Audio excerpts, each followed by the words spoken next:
You are listening to Lender Lounge with Kevin Kim, a podcast dedicated to helping those in the private lending industry grow, improve, and streamline their business. I'm Kevin Kim, partner at Gerasi LLP, the nation's largest private lending law firm.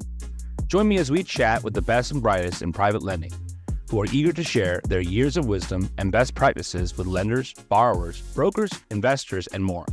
Subscribe to Lender Lounge on your favorite podcast platform and learn more about Gerasi and how we can work with you at gerasilawfirm.com. Check out the episode summary for other valuable resources. Hey guys, coming to you with another episode of Lender Lounge Season 4. We are so proud of this past season. I have done so many great interviews, and we want to take this opportunity to do a solo episode with just yours truly. And I wanted to have an opportunity to kind of sum up and discuss some key takeaways from all the different interviews we had this season. What a great season. And we also have questions we got from the audience over time. We've extracted from different platforms, mostly from lenders that are getting started or private lenders that are interested in the business, because our audience primarily is broad spectrum across the private lending industry. But we want to make sure we address the core competency of the law firm as well, because our job here is to advise private lenders and primarily, advising them on how to run their business compliantly. So let's get started. Some of the commonly asked questions, it's probably the easiest part to get started with. So we pulled some of these questions from different forums and from different Facebook groups and stuff like that. So bear with us. One of the first questions we always get asked, and this happens to me probably once or twice a week, is a question on licensing in private lending. I get questions all the time. Is it true that I don't need a license to do private lending because it's commercial, or I have a license in this state, I don't need a license in many states, right? We get this question all the time. The opposite question comes up too, right? The question will come up like, oh, I need a license in this state, right? And this comes up a lot, and there's a lot of misconceptions about licensing. In private lending, when we're doing deals that are primarily business purpose loans secured by residential real estate, but are not owner occupied and to a business entity, not an individual, there are about 10 states that require a mortgage license, right? Most of them on the West Coast. California, definitely. Arizona, Nevada, Idaho, Utah, Oregon. And then you have some Midwestern states like Minnesota that will require a license, the Dakotas, and then you also have Vermont. There are a multitude of states that you do not need a license in to do this kind of lending. Now, if you take a variation to that business model, for example, you lend to an individual or you do a deal that's owner-occupied, some states will now trigger licensing. So it very much depends on how you want to do it. Do not assume that you can just jump in to the state without evaluating licensing or compliance, right? So, for example, there are other issues in states like Tennessee, for example, that have strange usury laws that may need you to think about how you craft your transactions, how you do your loan documents. But it's not something you just easily figure out. There's a lot of misinformation out there on the interwebs, and unfortunately, even professionals out there don't have all the information.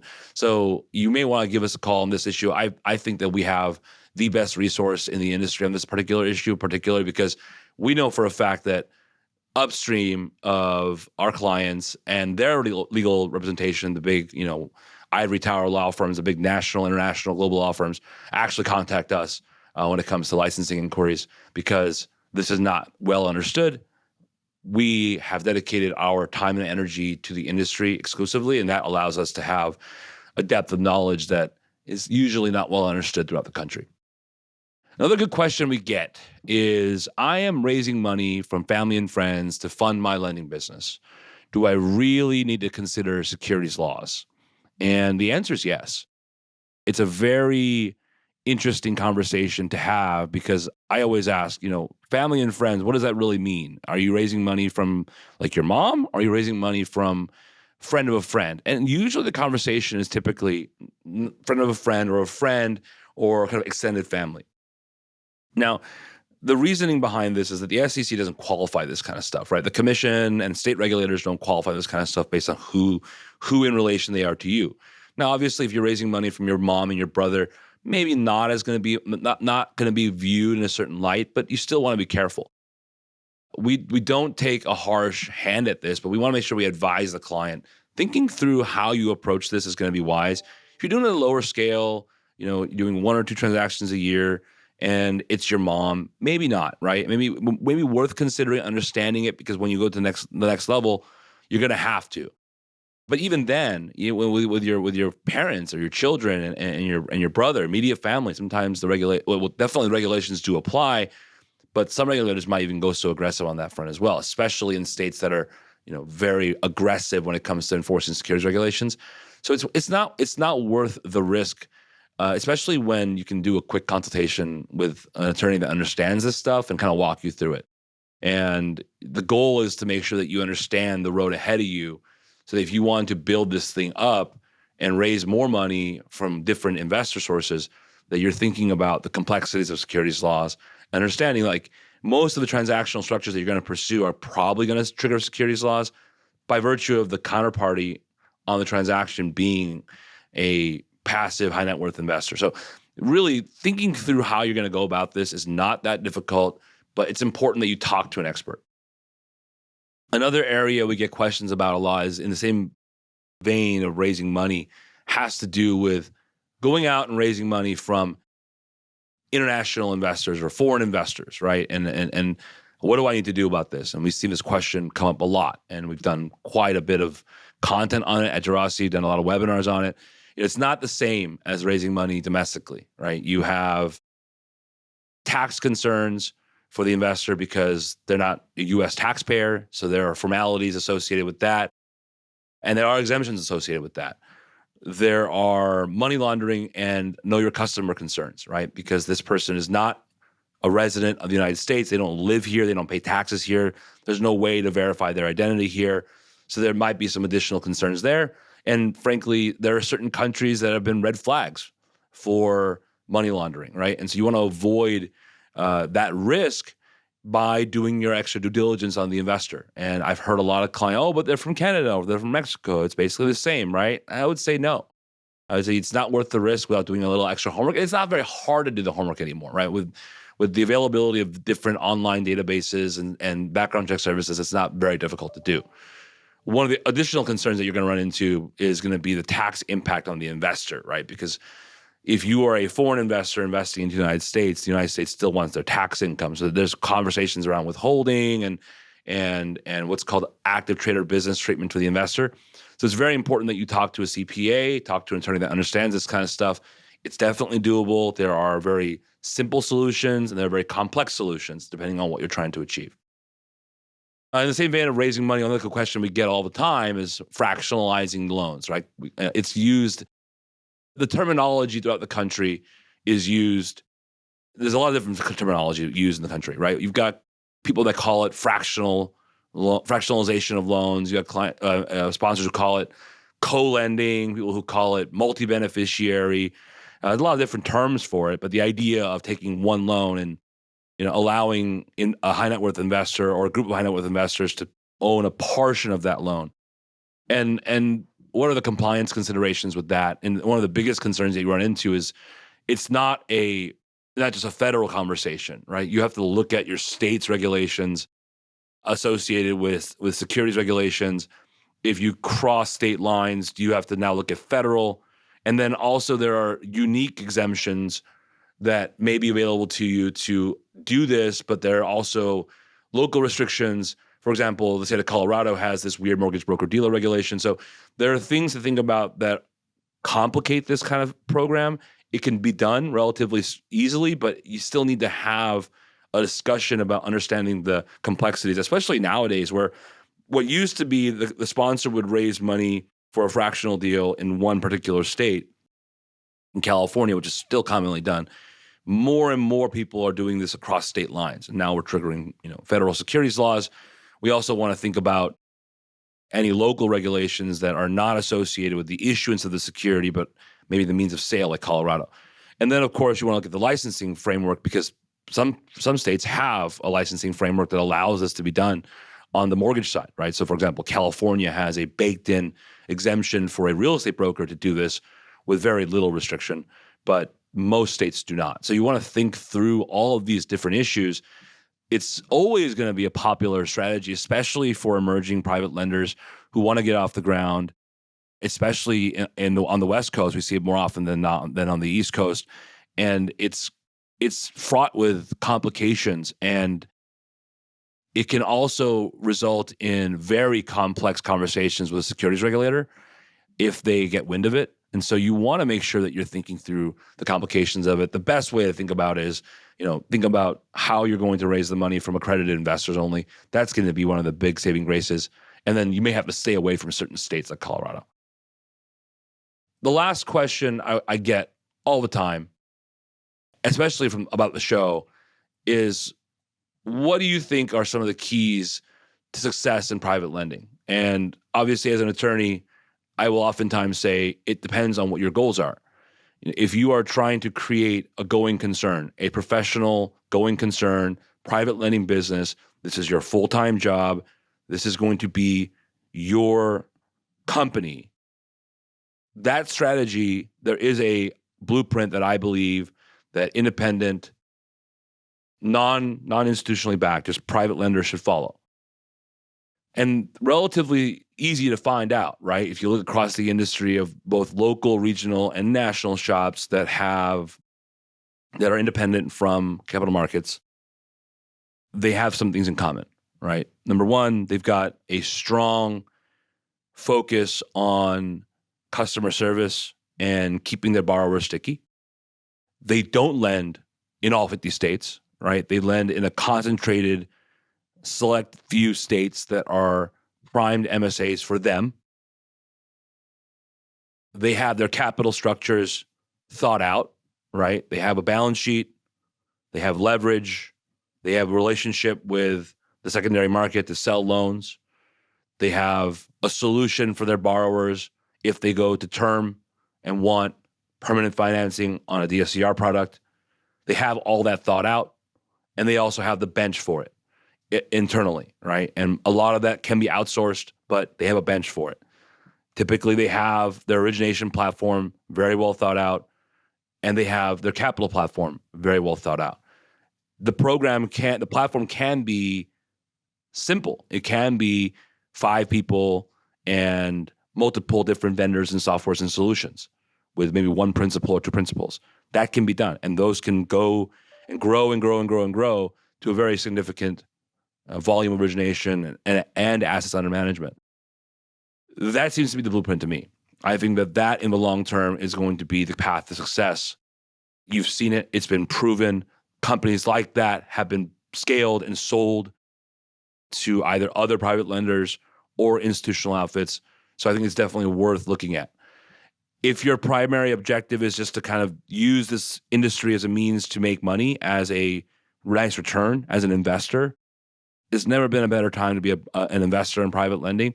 But don't have it in your mind that you're going to be doing private lending part-time, right? You're not going to scale it. It's just not. You have to dedicate time. This is a full-time job. This requires a lot of work.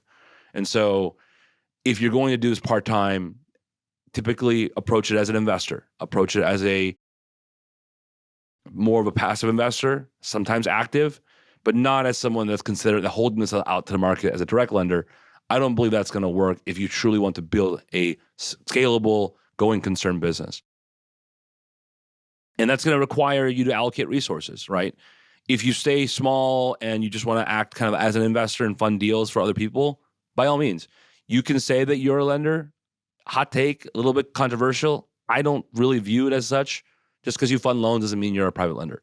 And you may want to think about, well, what are my priorities in life, in business? And if this is a priority to you, then you want to build a going concern and really scale it, by all means, right? There's a blueprint.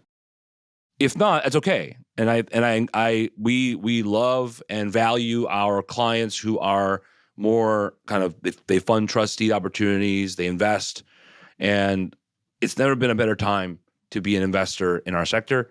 You can find a multitude of different debt funds, a multitude of different whole loan opportunities, even fractional loan opportunities, and even, creative opportunities where you can do no financing. So I think that it's a really great time, but you have to get out there and market as well. All right, so I want to transition to another part of this solo cast episode. I want to kind of talk about what we took away from this really, really great season we just did. This year, we interviewed such a diverse audience. We tried some new things. We tried group interviews. We tried one-on-one interview. We did one-on-one interviews that we always do. And then we also interviewed, it was a unique theme across the season, was we interviewed new CEOs, right? Well-known companies, well-known personalities in the space, well-respected individuals, but they're starting a new company or they've been recently appointed CEO of a household name. So, we interviewed the new CEO of Anchor Loans, Ray. We interviewed the new CEO of Kiavi. And we also interviewed Bill, who's starting up his new business after Civic, and Beth after leaving her company. And so the interview process this year was a lot different, and we wanted to make sure that we presented some of the things that we took away from the different interviews and the value that was presented to myself. I typically learn a lot doing this podcast, and this season I learned a lot and I gained a lot out of it, and I wanted to make sure we talk about that on the show. One of the first things I want to talk about is really the entrepreneurial spirit that I took away from every single interview. And we interviewed new fund managers, we interviewed new CEOs, newly appointed CEOs, we interviewed version 3.0 CEOs. We interviewed people who excel at the marketing game. We interviewed all types. And one of the things that I noticed was what I came to define as the entrepreneurial spirit in starting up a business or on building your business, and in this space particularly. And in this space, like many others, it's not necessarily just I'm going to create a company and just make a ton of money. That you could do that in so many different unethical ways, so many different ways that take value away from others. But what I noticed was everyone that we interviewed really wanted to build a company so that it could present value to the marketplace. It can add value to the marketplace, expand what they're doing, which they believe in, they're a true believer of, and also create a place where they can value and take care of their team, but also make money. And that was something that I really took away as a different approach. And when I say value, I really do mean value, right? So how they're going to approach private lending, how they're going to work with their borrowers, how they're going to find value for their investors. These are things that are oftentimes you see a lot of private lending businesses that are set up that are, the goal is purely just to make as much money as possible and sell the damn thing and not necessarily consider those issues. And one of the key things that I noticed was the idea of creating a place that your team members are incredibly proud to work with. CEOs that the team members, even the originators and staff, are so proud to work for. That's something that I really was impressed with throughout the season, and so hard to achieve. And I think that the companies that we interviewed, for example, when we did the customer service podcast with Kevin Werner and Greg Hebner, from Renovo and Orixis, respectively, the amount of dedication that they had to customer service, both internally but externally, right? And how they got their team to buy in to the dedication of customer service as a value of theirs was impressive. And you heard similar types of mentalities from other interviews as well. And then also getting your team to really rally behind that cause and rally behind you as the leader is no easy feat. And give them a lot of credit for doing that. One of the most impressive stories was Bill's, and having his team on the sidelines waiting for him to start the new company and really believe in what he's trying to do. It was very impressive. And the reasoning wasn't, because I have to be the biggest and best in the space. It's because I have to present as much value to the marketplace as possible. Marketplace including your borrowers, but also including your investors, but also including your employees and your executives. Another really cool thing that I took away from the interviews this year was a sense of discipline. focus and understanding what is your business. A common thread that we noticed in different interviews was, well, there are a lot of different ways we can make money in this space. I asked a lot of the national players, like, their take on going wholesale or creating a TPO program, and the sense was that we could do that, but that isn't our core competency. That isn't our primary thing that we do and we excel at. But also speaking to groups that identified what their core competency and what they excel at, and taking the next step to expand the business and grow it. And that was taken away from the interview we did with Brock and Matt on, starting your very first fund, right? Another thing was not chasing the shiny objects. And this is a very common thread. You're going to hear it on all types of different podcasts. But in our sector, what was really interesting was we heard the sentiment from folks that came from a very national, almost institutional background saying, listen, that's not what we do, right? We could do it. We could easily build it. We could put resources behind it. And we could create this giant platform. But it's not what we're known for. It's not what we're good at, and it's not the value that we present to the marketplace. So, for example, when we interviewed Bill, like, he had straight up said, in the new iteration of the company, they walked away from the idea of creating this massive technology platform that could do everything they wanted it to do, because it's a waste of resources when the market is full of different solutions that can be custom fitted to your needs. And so the technology conversation was very eye-opening, because at that level, it's easy. And even the interview with Arvind with Kiavi was interesting, because they have the opportunity to do so many different things because of the technology that they've already built. But they have focused on what's really kind of blocking and tackling for them, right? The capital markets and their securitizations, and really making the borrower process, lending process through the platform as seamless as possible. They're not doing other things that they could easily do. They could easily take that technology and license it outwards. So it's a very, very interesting conversation, because this marketplace is so dynamic. Private lending is very dynamic. You see folks jump into new products, into new markets, into trying, all types of different things. And sometimes it looks like they're chasing a dragon.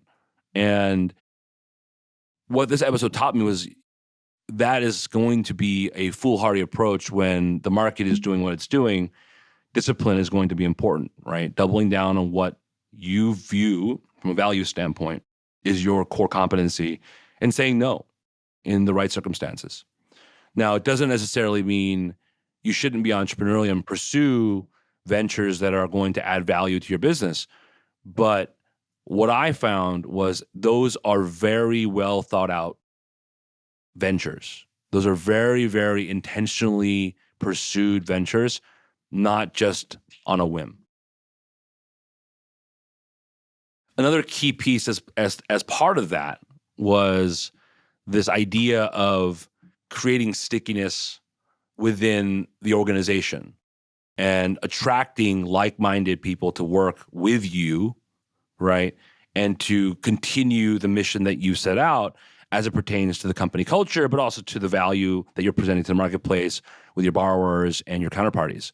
And that is something that is very hard to achieve, especially considering labor market being what it is. It's a very tight labor market. It's a very much a pro-employee labor market, and to create value in that context, right? And to have people to be bought into what you are doing, both at the outward-facing front, but on the inward-facing front. And so one of the things that really struck me was, how the CEOs were thinking about their business. The interview with Adam Spey, like he constantly works on the business, right? On the business. He's not in the business. He's not, Adam is not out there finding new deals. He's not out there raising a ton of capital. He's working on the business, and he's making those 1% improvements.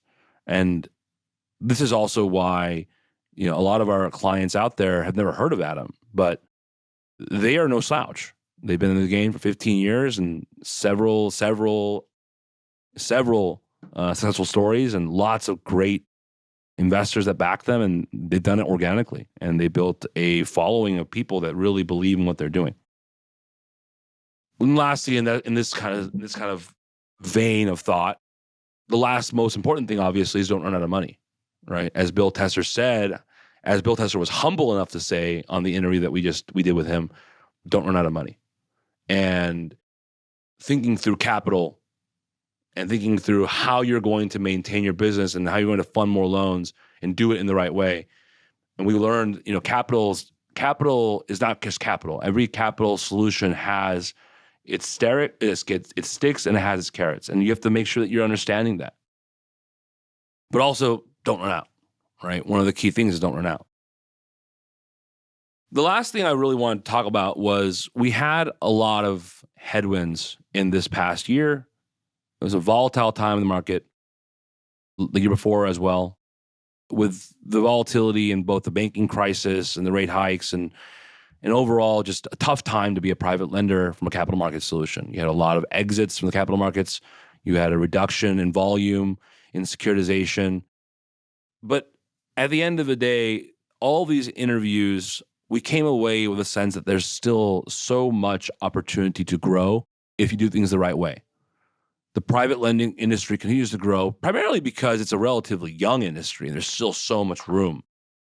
And whether you're a local lender or a national lender or institutional outfit, there seems to be a lot of positivity, not necessarily, I would say, bullish, abundance, optimism. It's cautious, but the thought process seems to be that because the market is so young, it's still in its infancy, because capital markets have figured it out, and also because there's so little inventory and so many older homes that need to be turned over.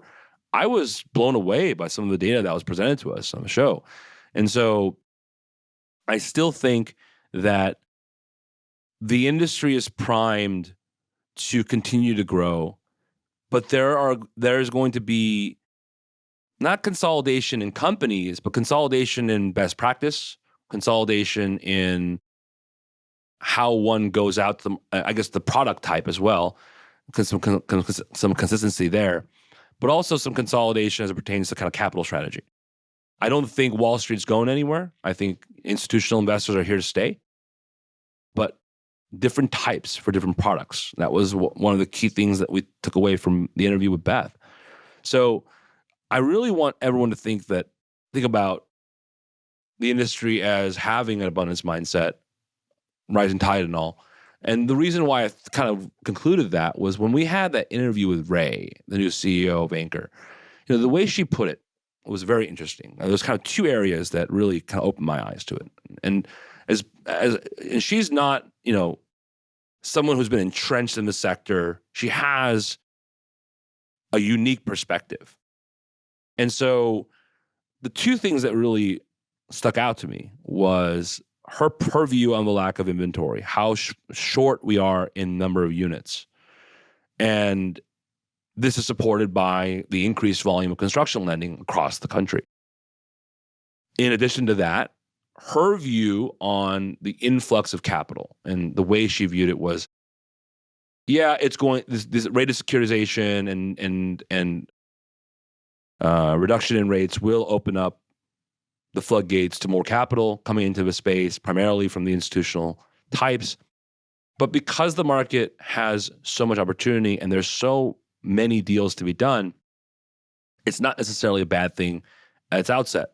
Now, to measure that, though, the interview we did with Beth it presented a countervailing argument to some degree. And one of the things that I really appreciated was it's not going to be like an overnight thing. And I think that's really true. If our audience is expecting, okay, well, sounds like once the rates come down, floodgates are going to open. Sounds like once the first rate of securitization is done, floodgates are going to open. That's not true, right? But the market can sustain an influx of capital, especially now, considering that now is not what things were like back in 2016 when, institutional investors first started jumping into the market en masse, right? 2014, 2016. And so there's more discipline in the market and there's more depth of understanding in the asset class. And so I think that it'll be a good time, but it will require a significant level of discipline and consolidation in practice, standardization in practice, as it pertains to product type, underwriting guidelines, and how one runs their operations.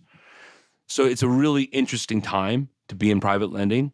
It's a very exciting time considering that, we haven't seen too many businesses shutter, even though things were tough this past year, and things are still growing, and the data bears it out. And I think that our audience should be excited, and I think that they're not looking at all of the new market entries, and that's an indication too. One of the things that we've really viewed with great interest in the past kind of 2 years, maybe 3, is the significant level of new entry from the conventional and non-QM markets, and not at the institutional level. That's been happening for years, but at the retail level. And yeah, some people can say that's just because they have no deals to be done on their side of the house, which is true. But I also think that they're opening their eyes to the opportunity here. But they're not going to just jump in head first without standardization of practice, because they're going to follow the business model they built over on their side of the business. And that requires significant standardization. And so I think we'll continue to see more opportunity flow into the sector, much more standardization of how we operate our businesses. The blueprint will definitely, I think, will be echoed throughout the industry. And I think that, we're primed for an opportunity season, but it will require discipline, and it will require a significant amount of strategy within your business of choosing the right move for yourself for the next step. And sometimes it might be just say, hey, you know what? We're going to stick to this. This is good for us. If it's not broken, don't fix it.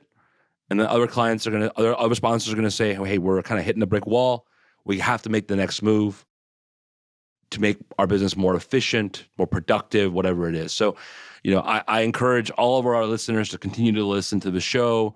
We've got a great next season lined up. We're going to be interviewing many more household names, but also with topics that we're really excited to talk about. So I'm really excited for next year, or this coming year, I guess, 2024, and the following year after that. I'm excited to see what it'll bring. I'm also excited to see where we're going to go. I think there's going to be a lot of interesting events happening. So please keep listening to the show, and hopefully we'll present as much value to you, the listener, as possible. This is Kevin Kim. Thank you very much for listening to this episode. Signing off.